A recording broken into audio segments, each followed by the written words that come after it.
The Marvels के trailer के बारे में हम करेंगे बात और डिटेल में करेंगे इसका ब्रेकडाउन, जहां स्पाइडरमैन नो वे होम के रेफरेंस से लेकर मिस मार्वल की series, secret invention, Wanda vision सबसे कनेक्शन रखती है। ट्रेलर के फर्स्ट शॉट में ही स्पेस का एक सीन दिखाकर इस्टेब्लिश कर दिया जाता है की स्टोरी इस बार दूसरे प्लेनेट और गैलेक्सी पर भी फोकस करेगी। होता है सेबर स्पेस स्टेशन के दिखने के साथ यहाँ टाइम EST में लिखा हुआ है, और अगर आप इस कोड पर नजर डालें तो अर्थ को क्री और स्कल्स अर्थ नहीं बल्कि C-53 कहकर बुलाते थे, और ये जो टेक है वो देन है क्री टेक जानने वाली कैरल डेनवर्स और स्कल्स का, तो इसीलिए नाम अभी भी है यहाँ। इन सब के साथ हैरानी वाली बात यह है कि इस जगह को सेबर स्पेस स्टेशन कहा जा रहा है। कॉमिक्स में इस ऑर्बिटल हेडक्वार्टर ऑफ सोर्ड को द पीक कहते थे।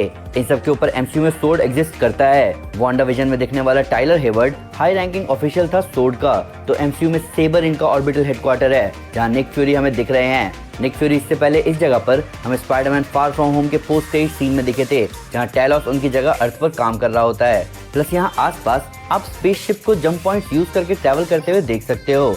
यहीं सेबर के अंदर से निक फ्यूरी मोनिका से पूछ रहे हैं कि वो क्या कर रही है, जिसे मोनिका कह रही है कि वो जंप पॉइंट पैरामीटर में एंटर कर रही है। अब इस जंप पॉइंट पैरामीटर की बात करने से पहले बात करते हैं आखिरी बार हमने मोनिका रैम्बो को कहाँ देखा था। आखिरी बार मोनिका रैम्बो हमें वांडा विजन के मिड क्रेडिट सीन में इनवाइट होती दिखी थी सेबर में। तो अब मोनिका सेबर की एस्ट्रोनॉट है जिसकी एनर्जी मैनिपुलेशन की पावर हमने वांडा विजन में देखी थी। तो जिस पल वैसे यहाँ वॉल पर मारियो एम्बियो के फोटो को देख सकते हो जो कि कैप्टन मार्वल की फर्स्ट मूवी से है। साथ ही मोनिका एम्बियो का एस्ट्रोनॉट के सूट में एक फ़ोटो है। एंड आपको याद तो होगा ही कि वांडा विजन के एंडिंग में फ्यूरी ने ही एक स्कल को भेजकर मोनिका एम्बियो को स्पेस में बुलाया था। तो हाँ, कनेक्शन बहुत ही अच्छे से यहाँ दिखाए गए हैं। एंड देन हमें इस मूवी की मेन विलन अर्वेन को दिखाया गया है। कॉमिक्स में इस कैरेक्टर ने अपने रूलर को धोखा देने का प्लान। मार्वल, मौत की सौदागर, मेरा सब कुछ छीना तुमने, और अब मैं हिसाब बराबर करूंगी। अगर स्टोरी वाइज सब प्लान करें और गैस करें तो पता चलता है कि कई सालों से कैप्टन मार्वल गैलेक्सी में ही थी और कई सारे वॉर्स में पार्ट ले चुकी थी एंड कई प्लैनेट्स को डिस्ट्रॉय भी कर चुकी थी। एंड डार्कवेन और उसके क्री सोल्जर्स मोस्टली इन्हीं के विक्टिम होंगे, और मुझे तो लग रहा है कि डार्कवेन का रोनन से भी स्ट्रॉन्ग कनेक्शन होने वाला है, क्योंकि आप यहाँ सिमिलर वेपन डार्कवेन के हाथों में भी देख सकते हो। एंड इन सब के ऊपर से कैप्टन मार्वल स्कल के लिए लड़ रही थी, तो क्री के उसके अगेंस्ट होना बहुत ही ज़्यादा ओबियस है। यहीं पर एक और मेजर रिवील होता है कि डार्कवेन के हाथ में मिस मार्वल वाले बेंगन्स हैं, लेकिन यहाँ क्लियरली रिवील कर दिया गया है।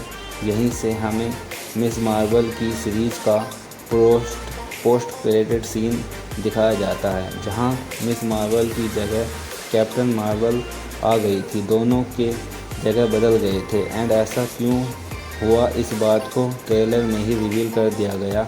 यह मोनिका बताती है कि उसने हमारी लाइट पावर्स को आपस में उलझा दिया, इसलिए ये पावर यूज करने पर हमारी जगह बदलती है। सॉलिड थ्योरी है। तुम लाइट अब्सॉर्ब कर सकती हो, मैं लाइट देख सकती हूँ, और कमाला। कौन कमाला? हाय, वो लाइट से काफी चीजें बना सकती है जो मैंने पहले कहीं नहीं देखा है। मैं तुम्हें डेमो दिखाऊं? एंड एक इंटरेस्टिंग पॉइंट आपने यहाँ नोटिस किया कि कैप्टन मार्वल के पीछे देखो तो स्काई में हेक्सागोनल शेप या पोर्टल बने हुए हैं। एंड MCU में जब से स्पेस को गैलेक्सी को इंट्रोड्यूस किया गया है, ऐसे हेक्सागोनल शेप से लोग एक जगह से दूसरी जगह ट्रैवल करते हैं। गार्डियंस की मूवी में हमने ऐसा कई बार होते हुए देखा है।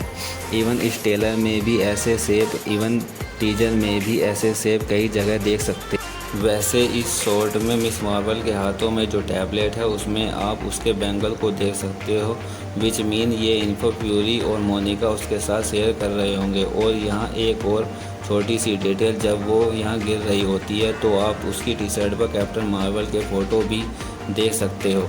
एंड जिन्होंने भी मिस मार्वल की सीरीज देखी या कॉमिक्स पढ़ी है उनको ये बात अच्छे से पता होगी कि कैप्टन मार्वल की कितनी बड़ी फैन मिस मार्वल है।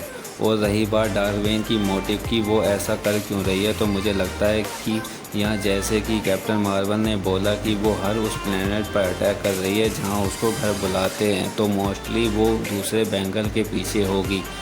और यहीं पर एक इंटरेस्टिंग शॉट था स्टैचू ऑफ लिबर्टी का, और अब सबको याद आ ही गया होगा कि यहीं सेम लोकेशन पर स्पाइडर नो वे होम का फाइनल बैटल हुआ था। वहाँ पर हमने ये स्टैचू देखा था जिसके हाथ में कैप्टन अमेरिका की शील्ड होने वाली है। वैसे वो शील्ड वहाँ पर गिर गई थी। फॉर श्योर इस मूवी में इसका फाइनल लुक देखने को मिलेगा। एंडिंग होते होते हमें कई सारे एक्शन सीक्वेंस और भी देखने को मिलते हैं जहाँ ये तीनों एक साथ दिखती हैं, जहाँ तीनों के सूट भी अपग्रेड हो चुके हैं। इस वाले शॉट में कैप्टन मार्वल जो है डार्वेन के वेपन से ही अटैक कर रही हैं, और बाकी के एक्शन सीन में ऐसा कोई हिडन डिटेल देखने को हमें नहीं मिलता। और बाकी एंडिंग में हमें फ्यूरी के साथ गूज को भी देखते हैं, और आपको याद ही होगा कि गूज कैट ने फ्यूरी की आँख फोड़ी थी, और हमें इस मूवी में गूज के जैसे और भी कई सारे दिखने वाले हैं। और हमें इस ट्रेलर में दिखाया गया है कि हमारी मिस मार्वल गूज से मिली जहां वो स्वैप करके पहुंची थी। ये बहुत ज़्यादा फ़नी है क्योंकि गूज आज भी क्री सोल्जर को खा रहा है। ओवरऑल ये एक ज़बरदस्त ट्रेलर है, मुझे ये बहुत ज़्यादा पसंद आया। मैं ट्रेलर देखकर बहुत ज़्यादा एक्साइटेड हूँ, और आप एक्साइटेड हो या नहीं आप कमेंट करके ज़रूर बताना। और यार ये चैनल सब्सक्राइब नहीं किया तो चैनल को भी सब्सक्राइब कर